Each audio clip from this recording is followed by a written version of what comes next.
welcome to our podcast, Learning, Leading Now, where we talk about all things Mobile County Public Schools and education. I'm your host, Renee Phillips. I'm Director of Communication for Mobile County Public Schools. Our co-host is Sally Erickson, and I'm the Community Engagement Specialist. And our very special guest today is Kirsten Purvis. I'm the ESL and Migrant Coordinator. Right. So much that we have to talk about, and I'm excited to get to it. So one thing on this podcast we stress is we're employees, we're parents, and I have a middle schooler and a high schooler. Sally's kids are out of the house and grown. And yeah, but you never stop worrying about them. So I hear. I asked my parents that, like, so how long do you worry about your kids? And they're like, every day, forever and ever. Mm-hmm. And Kirsten, you have several children. I have 3 kiddos. I have 2 school-aged children. We've got one at Council Magnet. We're big Comet fans. And then we have a 2-year-old at home. Okay. Mm-hmm. So second grade, that's a big year. First grade. Sorry. First grade is a huge year. I didn't realize how much homework came with first grade and how much I was going to see the growth from them kind of just initially learning to read. Now we're reading paragraphs and we're timing ourselves, and it's been really incredible just to see the growth.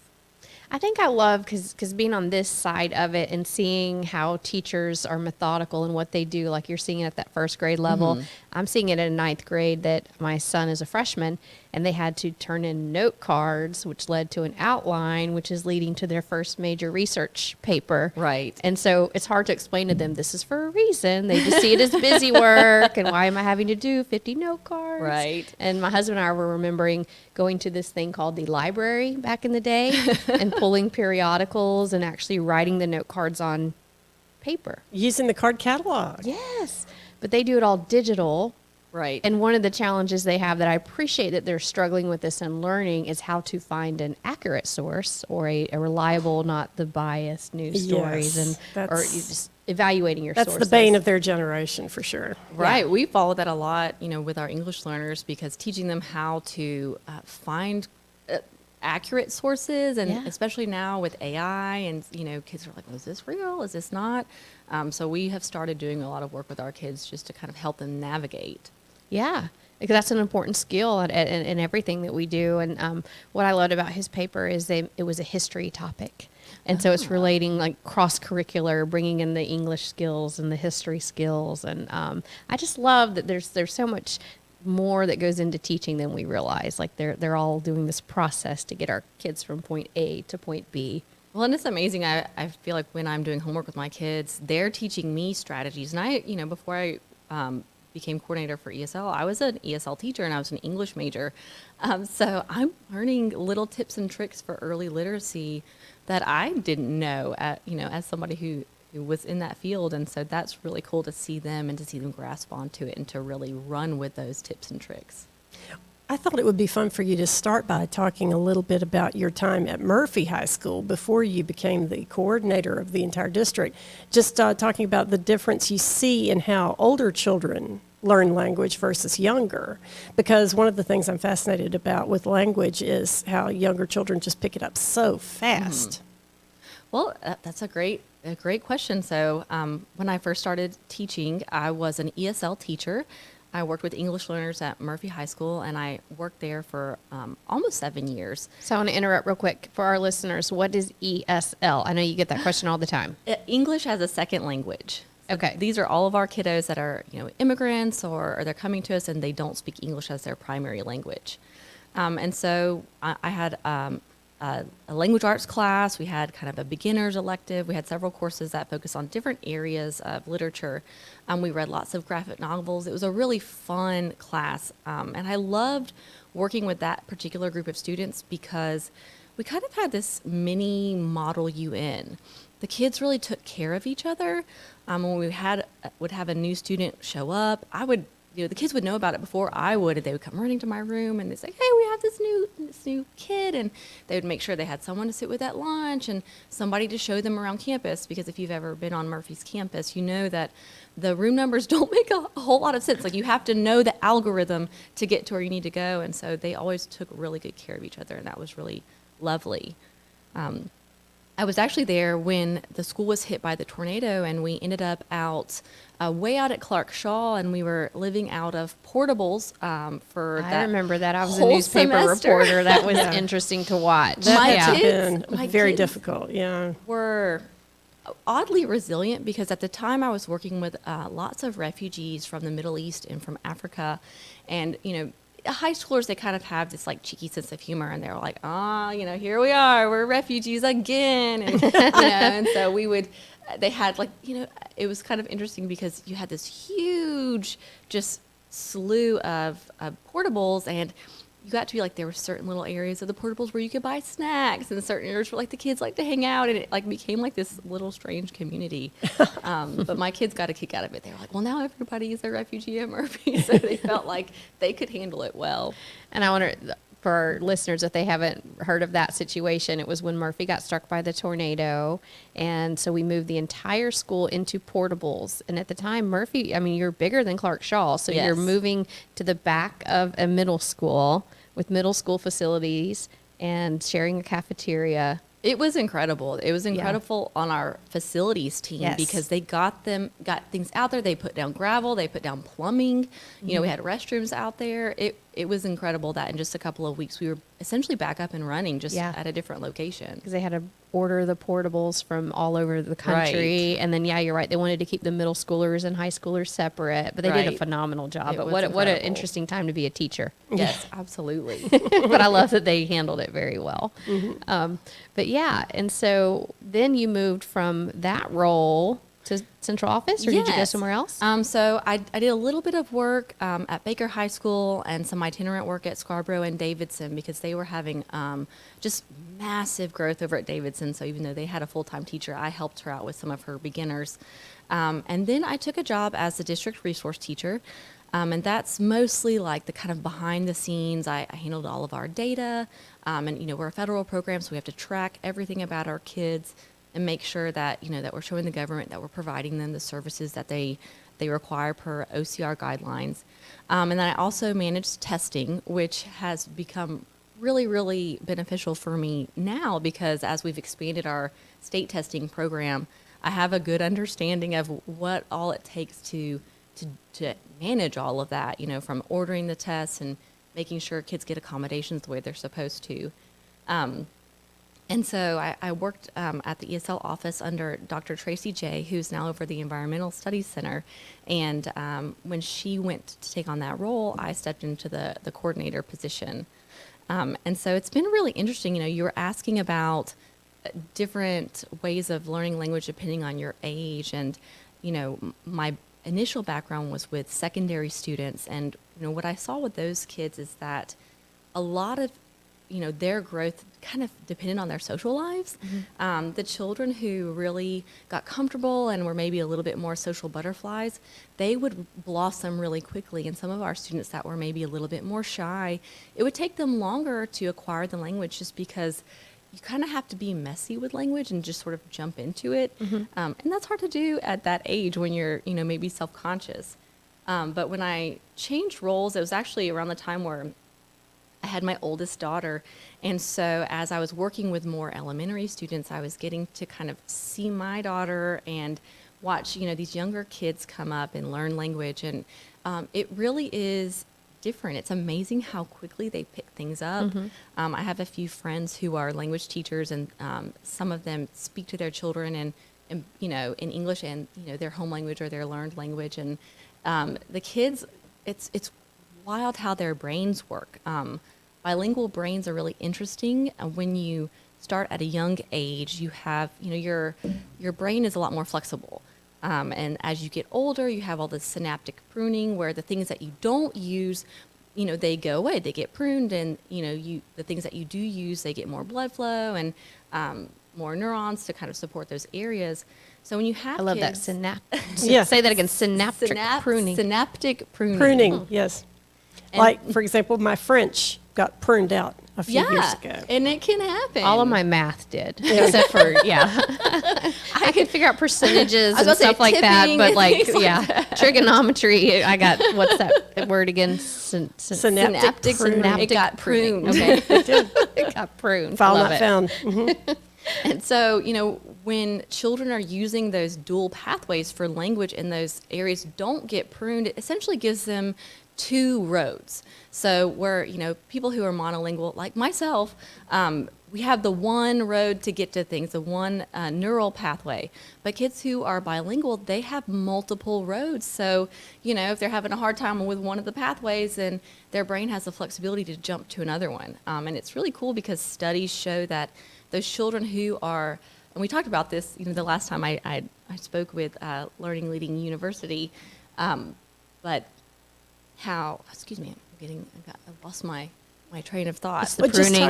It's the pruning. Well, one thing that's interesting too is the idea that the students who have these dual neural pathways, they can help their parents cope with regular life in addition to just picking up what they need to learn at school. They kind of become caregivers when they get home. Oh yeah, absolutely. So these kids who are multilingual, that's what I was getting at.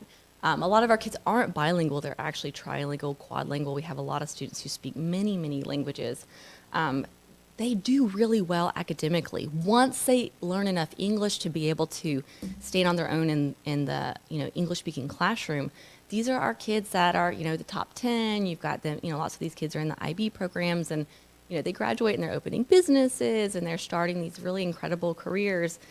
So multilingualism is really good for kids' brains. And so it's interesting just to kind of see how that, neurologically, how that impacts our students. So, a couple of years ago, we started trying to kind of help our teacher population and our support staff have a better understanding of things that they could do to help those students. And we were trying to keep it really simple because it's kind of scary when you have a child who's coming to you and, let's say they are a secondary student and they're coming into high school and they have no English and they're trying to take algebra and world history and English 9 and they're reading, all this world literature and whatnot. It can feel really overwhelming. So we have started training our teachers on the theories of Stephen Krashen. He's a linguist, and he kind of follows Vygotsky. If any of y'all are, ed majors, and you follow that, the zone of proximal development. And the idea is called comprehensible input. And what that means is that when you're learning a language, you need it to be a little bit challenging. Mm-hmm. But if it's too challenging, then you zone out. So, one of our strategies for our teachers is, we help them look over our students' access scores or their screener scores that kind of show where they're at language-wise.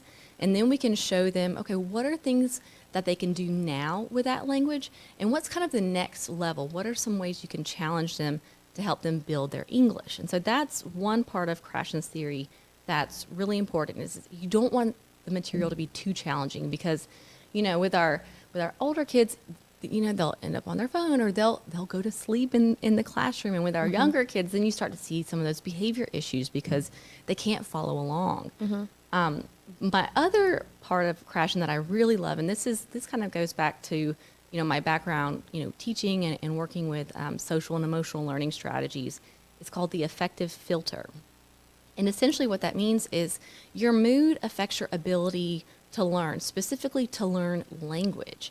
So, as teachers or as support staff, if we can bring our students into our classrooms and make them feel safe and comfortable and secure and we value them and their culture, that helps them learn. I mean, the data is really clear that these kind of SEL strategies, they help with not just language development, but also with acquisition of other, academic knowledge. And so sometimes I feel like we're really just going back to the basics, like one step at a time, and just being kind and being patient can really have a huge academic impact. I love that because as you were speaking, I was thinking that, and we're not educators over here, so I'm loving this lesson that we're getting. But it's just the same way with math and other things. You want to challenge your children enough, maybe not too much, but they need that challenge. Right. Yeah, like right. it can't be too easy. Yeah, don't just float by. If they can already do it, then they're practicing a skill, but they're not really learning anything new, because learning something new, that's part of it, is the challenge of, I don't know how to do this and I'm going to try to figure it out. But, for those of you who have sat with, a first grader doing homework, when something is too difficult, that's when the tears start coming and the shutdown, and then we're not learning anything. So that Or can the be note really cards, when important. they get too hard, they don't want to do it. So we're coming all grade levels. And then what you're saying too about the social emotional, you have to be in a good place. And that's why we work Right. really hard in the school system to help kids to make sure they're okay. Right. Yeah, to make them that's happy. Very important. How many different languages are spoken among our students? I remember you giving that statistic, and I was just amazed at that. 63 as of right now. That's fantastic. And so the majority of our students speak roughly 5 broader languages, but then we have lots of smaller populations that really come from all over the world. Mobile is this little, multinational community, and I think a lot of people don't even realize how much diversity is here in our own area. Well, I was helping our friends in the registration department last year, and registration is about to open again. Right. With translating several of the flyers that we Right. put out at libraries and such. And it was really funny when I tried to translate one of the flyers into Arabic. Mm-hmm. The font just went kablooey, as you can imagine. So I had to work on that. And the same with, and I can't remember the name of the language, but it was for some of our families in South Mobile County, some of the Vietnamese. We're trying to put it into some of Right. those different Asian languages, and so that was an interesting task. Yes, it is, and registration can be really tough for our families. It's hard for hard for English speakers, English as really. our native I language. can, There's I a lot can of speak questions to that as somebody Yes. who has done it multiple times for my own kiddos, and that's one thing that's really helped me, having a child in the system. I know what these parents are being expected to do, and we moved last May, and so getting all the updated proofs of residence and everything, and I was like, I work for the school system, and sometimes this is hard because we haven't gotten our water bill yet, and we're still, Yeah. And people may not realize as they're answering those many, many questions during registration that some of them are important because it goes back to you, because there's a lot of questions about, and I always think they're asking me the same question a bunch of times, like what language is spoken in the home? What language do you speak? Like there's several different ones. Right. And then are you in the fisheries, or are you there's all these things, but that goes to you, and then you can better serve your students and identify them, right? Yeah, so registration is really important for us in that respect, in that, everything that the parents fill out, if it indicates anything regarding, another language being spoken in the home, or anything regarding any kind of migrant work, then those surveys come back to my inbox. And so what we do from there is we go and investigate, we contact the family and just verify, because sometimes people will click the wrong box, and we don't want to throw somebody into an English screener if they really don't need it. But that's what starts our whole process for deciding if a child needs ESL or migrant services. So you mentioned there's 5 main languages. What are they? Okay, so we've got Spanish, of course, Arabic, and Vietnamese, Swahili, and Chinese. Wow. So it's a lot. That And we is a have lot. interpreters on staff that speak all but Swahili. We have to subcontract out Swahili just because we had a really wonderful student who I was hoping could come work for us, but she went to nursing school instead, and so now she's a bilingual nurse, and so I'm not sad. Yeah, that's Oh, wow. very, very important. It's awesome to have somebody like that in the health field, but Yeah. that's the only one we don't have someone in-house. Because I do some volunteer work at Dwell, which is a local organization that helps refugees. And I'm always amazed, like when I would drive them to their English classes, the families and the students are very good at English. Right. And I would ask them too all the time, and the parents, like, so what languages do you speak? Because I think in America we speak one and we take a little bit in high school, and I feel like we need to learn more. But you'd ask them what languages they speak, and they speak French and Swahili, right. and they can rattle off like 4 or 5 different languages. Right. And I'm like, wow. It's incredible. Yeah. I remember, when I was working at Murphy, a lot of my kiddos from Central Africa, they spoke Swahili and Kirundi, and they went to school in French, so they were all literate in French, and then here they are learning English. It was really, incredible to see that, here you are, you're 13 years old, and you're working on your 4th language. That's fantastic. Well, can you talk a little bit about all the different services that the school district provides to our multilingual families and students? Yeah, I was absolutely. impressed with that number too. So our whole purpose as a department is essentially to provide equitable services to English learners and just to make sure that they have access to the same things that our general ed students have. And so we have that broken up into 3 separate areas. And the first one is parent communication. By law, we have to provide parents with information about their child's education in their home language so that they can actually understand what's going on. So we have a team of 10 interpreters that work throughout the district, and then we also have an ESL Welcome Center where with a bilingual parent manager. My secretary is bilingual, and we just recently got a new immigrant paraprofessional who strictly works with our brand new families that have just immigrated to the U.S. And so we make sure that if they have a meeting at a school, that they have an interpreter, or if a teacher needs to call home and let the parents know something that's going on at school, that we have someone to call. My secretary is actually a retired nurse from Puerto Rico, and so she takes all of our nurses' calls because, probably about 10 or 15 calls a day come because somebody's running fever, somebody's gotten sick at school and needs mom so the or nurse dad. needs help to talk to the parents. Come Yeah. and pick them up. Yeah. And let them know, hey, like they can't come back for 24 hours or whatever the follow-up care is in that situation. So that's our first responsibility, is to make sure that those families have that communication in their home language. And then next, we provide English language support services for the children in school. So we are teaching them English while they're in class. And so I've got 26 teachers, and we serve roughly 80 of the 90 schools in Mobile County Public Schools. And so they go in, they do small group, and they do one-on-ones.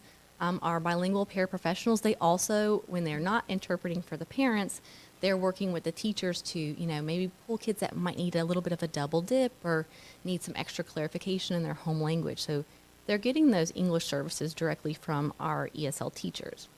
And then the last tier of support is social services. And this is an area that has grown tremendously since I became coordinator in, I think, 2018. Right after that happened, we experienced COVID, and that was kind of a game changer for us because, it's hard enough to help children and families who you already maybe have a hard time communicating with, but now we're trying to make sure everybody's well, make sure that they have groceries at home, and a lot of people were out of work during that time. Like, are your bills being paid? Are you worried about eviction? Things like that. So during that time, we started doing lots more home visits, and it kind of broadened our view of the needs of our families. So, we try to go out into the community a lot more now because we recognize that there were a lot of things happening outside of school that were impacting our students, their attendance and their ability, to focus when they were at school. If you don't have groceries or you're worried that you may get evicted, it's hard to focus on classwork. And so, we have really tried to broaden our areas of support. So, I was speaking a little bit earlier about our ESL Welcome Center. And a big part of that is to, we kind of act as a registration center because our families, they come all year long. It's not just August for us. It's, we had 2 families in the office earlier today when I left to come here. And so that's a big part of what we do. But also, we're kind of just like an open shop for families to come and share concerns that they have. So sometimes it might be that, their kid's getting bullied at school and they want some follow-up and they want to find out what's going on and they want to be able to communicate with the staff at the schools. Or sometimes, you'll find out like maybe the family's having some financial issues, or maybe, their provider, the mom or dad, whoever was working, is ill and has not been able to provide. And so lots of things like that. We've learned a lot about our families and our community. And so what we try to do is coordinate with our social services team here in Mobile County, and then with other social supports. There are lots of churches in the area. We have a fantastic, Feeding the Gulf Coast. Our food bank is really wonderful, and so we try to just connect them with those services. And when we send them out to those services, we also try to provide an interpreter. Yeah. Wow. How many students do you serve? So we serve just under 2,300 directly, and so that means those are kids that are receiving instruction services every week. And then we have another 350 children who have tested out of the program, but they're still in 4 years of required federal monitoring. And for those kids, a lot of times it's more their parents that we're supporting with those interpreter, supports. But also, those kids might need a little bit of assistance, like when they're preparing to take the ACT or, it's getting close to the end of school year and graduation. We've been doing lots of FAFSA. That's what we were working on last Friday. We had several families come through, and their child speaks English well, and he's ready to go to South. And yours is really Mom complicated does form it, to fill right. out, and it's in So, another language. Good yes. luck. Yeah, so that's nice that you help them. That's awesome. Yeah. Wow. Yeah. That's a lot.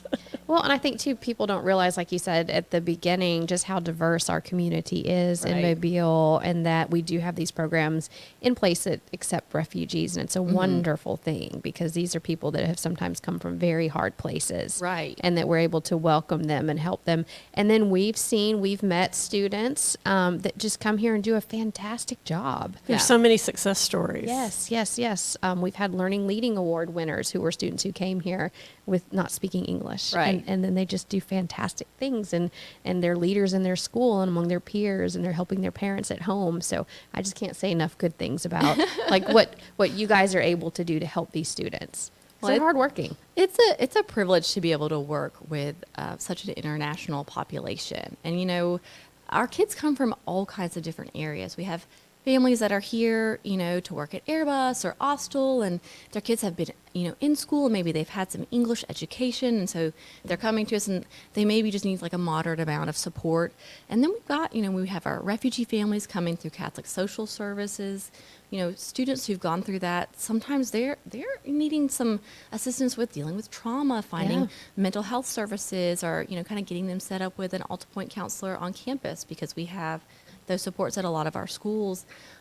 We also have many students in our district who are asylum seekers. So that's kind of like the step before refugee. You have to apply for asylum before you can become a refugee. And so, those families, they apply, and then they have a court date essentially where they have to, show their case to an immigration judge, and the judge decides if they qualify for refugee status or not. But kind of in the meantime, they're here in our schools. And so for those children, trauma-informed care can be really important, because they may have, been on a 2 or 3 month journey on foot, and experience some really scary things.